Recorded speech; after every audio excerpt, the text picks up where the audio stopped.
처음부터 한옥을 가져야 되겠다라는 생각으로 가지게 된 건 아니에요. 요 앞에 서미 갤러리를 짓게 되었을 때 여기가 저 한옥 보존 지구라서 꼭 한옥의 형태를 표현해야 된다고.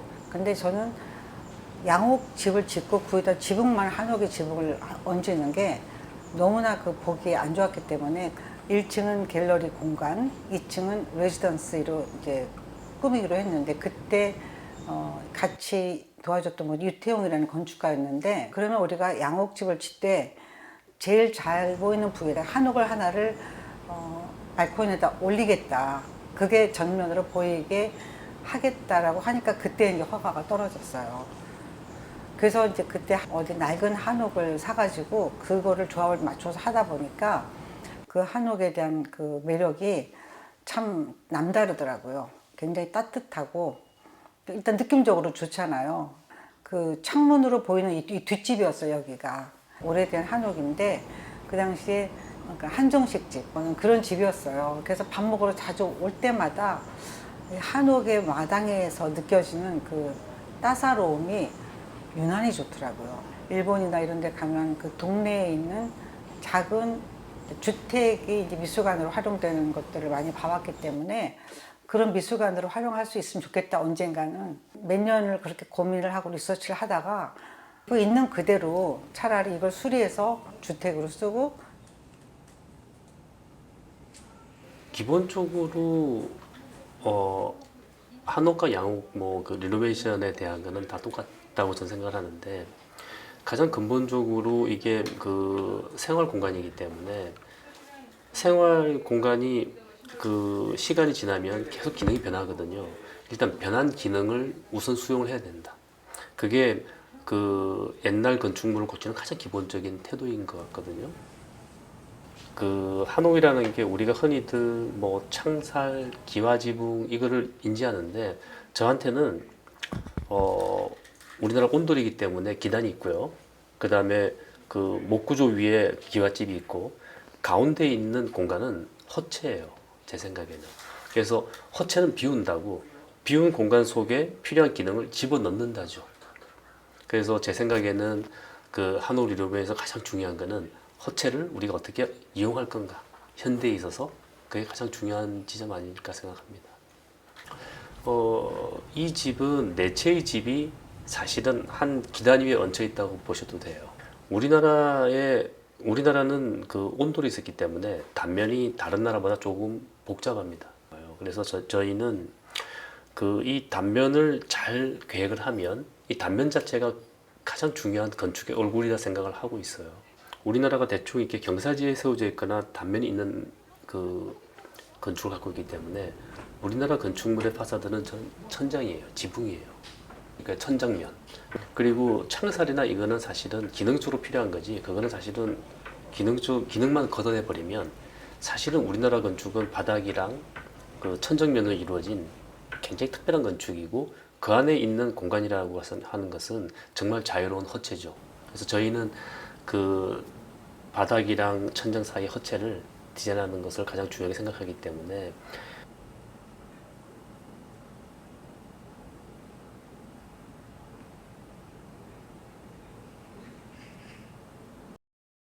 우리나라 건축의 특징 중에 하나가 정면이 없어요. 우리나라 같은 경우에는 오히려 대청이라는 것이 정면에 있지도 않고, 또 대청이라는 것이 허체를 향해서 나가고 있어요. 외부 자연으로. 그러면 우리나라 건축 같은 경우에는 정면성이 중요한 것이 아니라 사실은 걷더라도 자연을 향해서나 혹은 집과 집 사이가 트여져 있기 때문에 그걸로 걷게 되거든요. 그래서 우리나라 사람들의 주변시가 굉장히 발달했어요. 그래서 건축물을 보는 것이 아니라 우리는 주변의 감각 이런 걸 느끼는 거죠. 그래서 이렇게 사람들이 자연스럽게 걷는 이 모습이 굉장히 중요한 거다라고 저는 생각하고 있어요. 그래서 저희는 바깥에서부터 집에 이르는 그 과정을 굉장히 중요하게 생각합니다.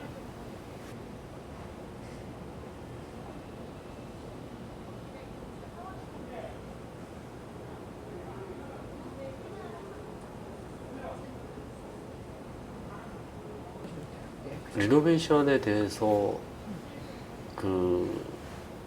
저는 유네스코 기준을 생각을 많이 하는데 생활 공간은 원형 보존이 어렵고 시간의 경과를 잘 이해해서 지을 것인데 다만 이 건축물이 100년이 지났을 때 어떤 것을 손을 댔고 어떤 것을 손을 대지 않았는지 구조적으로, 국법적으로, 재료적으로 분리할 것이 유네스코 가장 기본적인 기준입니다.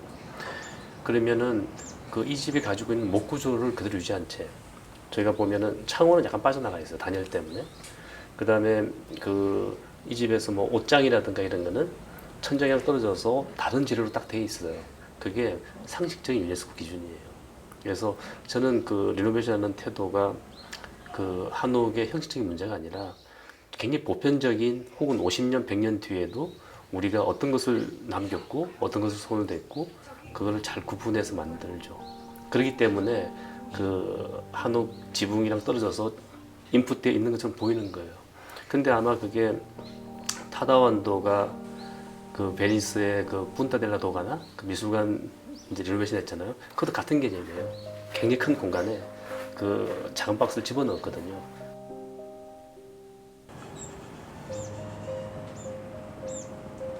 우리나라 공간들은 그 저는 이제 요즘에는 이 병치라는 말을 많이 쓰는데 하모니가 아닌 것 같아요.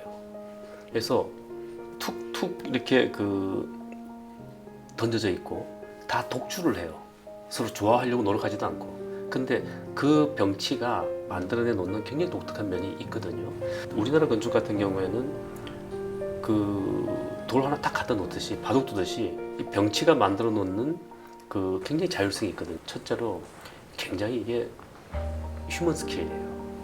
그래서 자기 피부에 가까워요. 자기 몸에 가까워요. 몸의 스케일에 가까워요. 그래서 이 집 공간이 다 신경이 가는 거예요. 그리고 이 공간이 의외로 외부랑 항상 소통되고 있기 때문에 의외로 작지 않다. 그 다음에 또 하나는 그 요즘에는 이제 시공기술이 발달을 해서 뭐 현대식 한옥을 이야기하면 이 집 같은 경우에 춥지 않습니다. 그 다음에 이 층고가 높고 온도차도 있기 때문에 대류가 굉장히 빨라요. 그래서 외려 습기라든가 그 이 공기순환이 굉장히 쾌적한 면도 있어서 한옥의 장점이라는 거 하는 것은 이게 인공적인 집이라기보다는 그냥 이거 자체가 굉장히 자연순화적인 뭐 그런 굉장히 자연스러운 집이 아닐까라는 생각이 듭니다.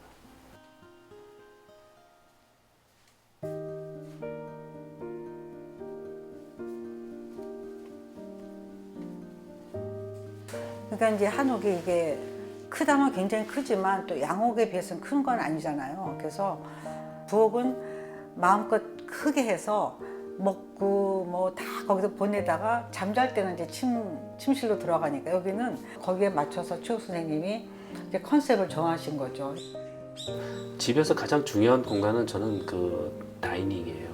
그 다이닝은 집의 가장 중심이 되는 거잖아요. 그래서 다이닝이 굉장히 좋아야 되는 거고 팬데믹 말씀도 하셨는데 코로나 바이러스 그건 뭐 팬데믹 때문이 아니어도 저는 그렇게 생각을 하고 있고요. 그래서 이 집의 배치를 보면은 외려 이 주방이 그 앵글에 간다는 거는 조금 비상식적이에요.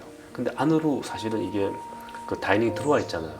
근데 비로소 들어와야 이게 그 마당을 접하는 거거든요. 그래서 다이닝이 굉장히 중요한 거고.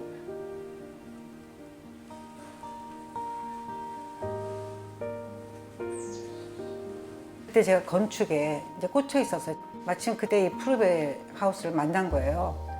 그래서 한국의 어떤 전통적인 그 컨셉이 남자의 그 사랑방이 꼭 대문에 가까운 데 있고 여자는 안채에서 부엌과 뭐 이렇게 다 다스리고 그런 개념이 생각이 나서 얘기를 했더니 아, 너무 좋은 생각이라고 그래가지고 푸르베 하우스를 그 남편의 서재로 만들게 된 거예요.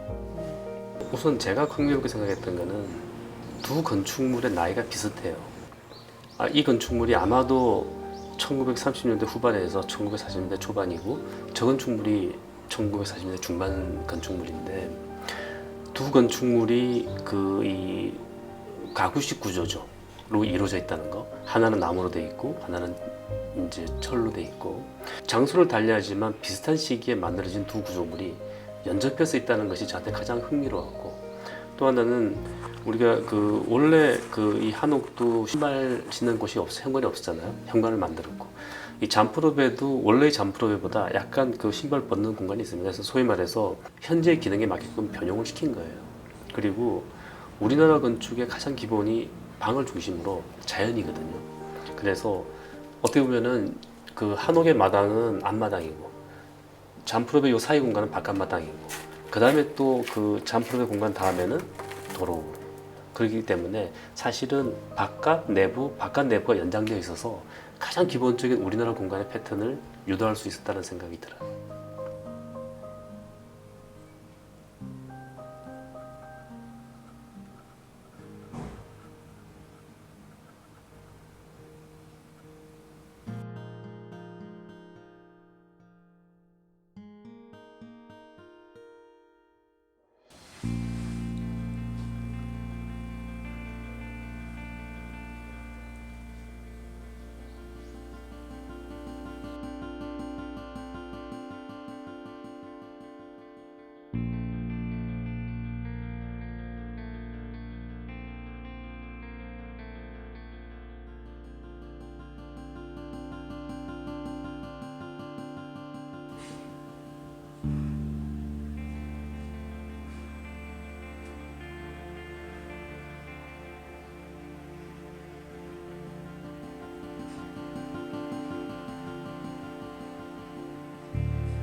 또 하나는 지금 이 한옥이랑 잠프로베 건축물이랑 레벨이 좀 다릅니다. 이 집이 가지고 있어서 고유 레벨인데 그래서 그 레벨을 좀 달리하면서 소위 말해서 기단을 레벨을 둔 채 잘 배려할 수 있었다는 거 그렇기 때문에 출입구가 아마 재미있다고 느껴졌을 것 같아요. 그래서 이 집은 어떻게 보면은 뭐 전통적인 한옥 같지도 않고 그렇긴 하겠지만 굉장히 한국적인 공간의 특징을 가지고 있다고 생각이 들어요.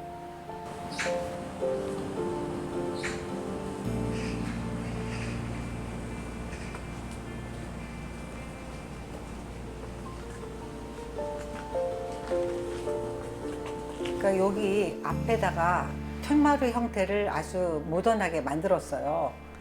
그러니까 이제 오며 가며 거기 앉아서 이렇게 하늘을 보는 게 새벽에도 좋고 밤에는 하늘이 너무 아름다워요. 뭐 구름도 뭐 달도 이 사각 안에 다 이렇게 담기듯이 다 들어와요. 그러니까 여기 앉으면은 다들 넋을 놓고 안 가요. 여기서 저희서 식사하고 나가시다 거기 앉았다가는 안 가시더라고요. 그래서 그런 풍광을 즐길 수 있어서 되게 좋았어요. 이 한옥이 전부 나무로 지어진 집이라 이 집에 들어올 때는 향기로운 그 나무의 향이 있어요. 제 이제 손녀딸이 얼마 전에 잠깐 다니러 왔는데 국민학교 5학년인데 집 냄새 너무 좋다 이러는 거예요. 미국에서 온 애가.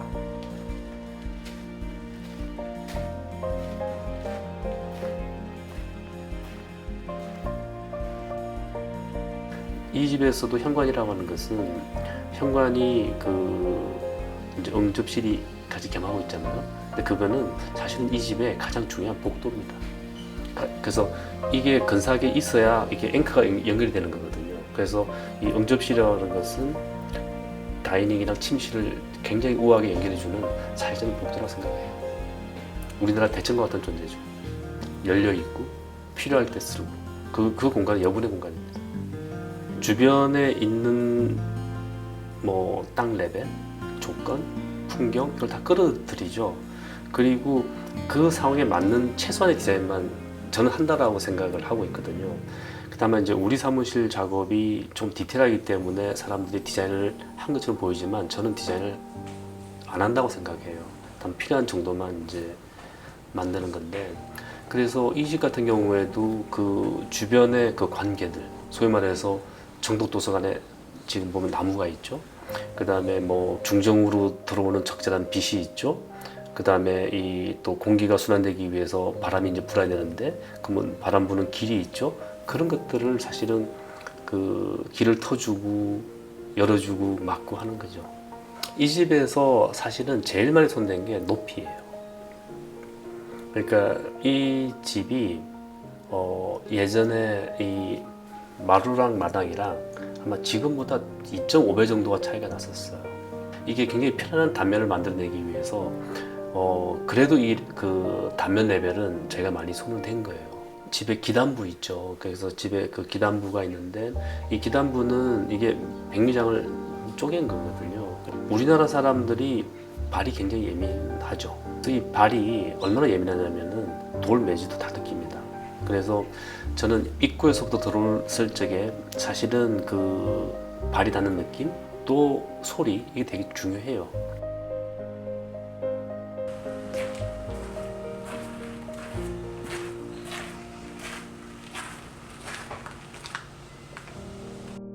한옥은 그냥 나무예요. 살아있는 나무예요. 그래서 그게 주는 생명감이 굉장히 다른 거죠.